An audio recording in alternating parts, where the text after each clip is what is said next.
Before you watch, please kindly follow, like, comment, and share to your loved ones to support our work. The Escape, Part 3. The Reckoning. 3 days after the escape, the city was on edge. News stations ran his face hourly. Derek Cole, armed, dangerous, and at large. But Derek wasn't hiding, he was hunting. In a rundown apartment on the outskirts of Old Marina, Derek sat in silence with Leakin, his right-hand man. On a dusty table lay a map of the city, red X's marking locations of his former operations, the ports, the stash houses, the drop zones. Most were now under government seal. Some were raided, others were taken over. But one name stood out: Baco. Baco was once a minor player in Derek's crew. Now he was trying to rise as the new kingpin in St. Marina, claiming the city and working with corrupt police for protection. Worse, he was working with Victor, the traitor. Derek's jaw clenched. "He thinks I'm gone," he muttered, eyes darkening. "Let's remind him I'm not."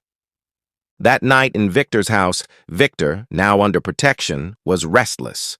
Guards patrolled his compound. Every knock on the door made him jump. He knew Derek better than anyone else in the agency, and that made him afraid.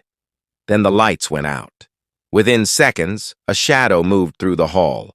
A guard's body dropped silently, then another. Victor ran to his panic room, trembling, dialing his handler. Before he could press "Call," a gloved hand grabbed his wrist. Cold steel met his neck. "Derek," whispering, "you took my trust and sold it for a badge?" But instead of ending him, Derek leaned in. "I want Baco. You're going to help me." Victor, stunned, agreed. He knew Derek would spare him for now. Baco's hideout. Abandoned refinery.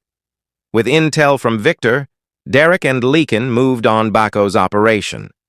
What was supposed to be a quiet ambush turned into a full-blown gunfight.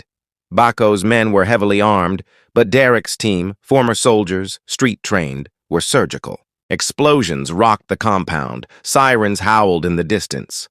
Amidst the smoke and fire, Derek confronted Baco. "Derek, you sat at my table, ate from my plate, and now you call yourself king?" Baco charged.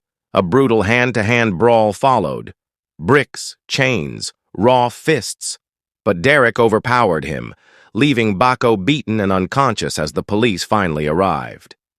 Derek disappeared again, but this time, not to run. With Baco arrested and his empire in flames, whispers of Derek's return spread through the underground. His enemies scattered. His allies watched.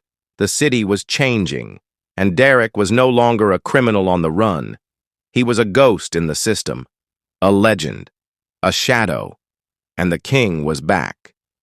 Please kindly follow, like, comment, and share to your loved ones to support our work.